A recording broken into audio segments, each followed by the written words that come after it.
बहावलनगर की सियासी तारीख में एक बहुत ही बड़ा नाम मियां शौकत अली लालिका जोया, जिनका आज सुबह 10 बजे नमाज जनाजा अदा कर दिया गया है।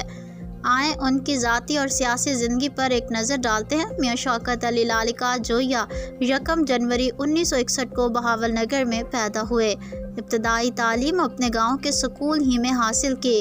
1978-1980 तक intermediate government degree college Bahawalnagar से किया। इस दौरान तलबा के एहतजाज में शमूलियत की वजह से गिरफ्तार भी हुए। इंतहाई खुशमिजाज, जिंदा दिल और शफीक इंसान थे। ज़ात इलाही का खौफ उनके अमाल से झलकता था।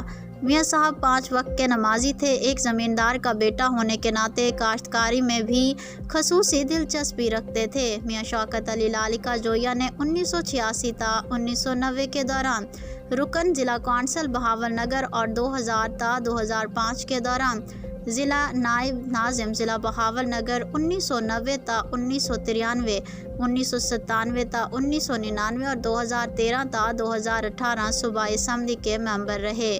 2018 के आम इंतखाबात में चौथी बार रुकन सूबाई असम्बली मुंतखब हुए और सूबाई वज़ीर बराए ज़कात व उशर की हैसियत से अपनी खिदमत सर अंजाम देते रहे। Zoya human development foundation registered के बानी सदर मोहम्मद सफदर सईद, चेयरमैन मोहम्मद मुर्तज़ा जोया, लाल खान जोदियाना मरकज़ी सेक्रेटरी इंफॉर्मेशन, मुश्ताक अहमद जोया मरकज़ी कौंसल, जनरल कौंसल और मेंबरान ने मियाँ शौकत अली लालिका और उनकी अहलिया के हादसाती मौत पर गहरे दुख और अफसोस का इजहार किया। अल्लाह पाक मियाँ शौकत अली लालिका और उनकी अहलिया की मग़फ़िरत फरमाए और लवाहिकीन को सब्र व जमील अता फरमाए। आमीन या रब्बुल आलमीन।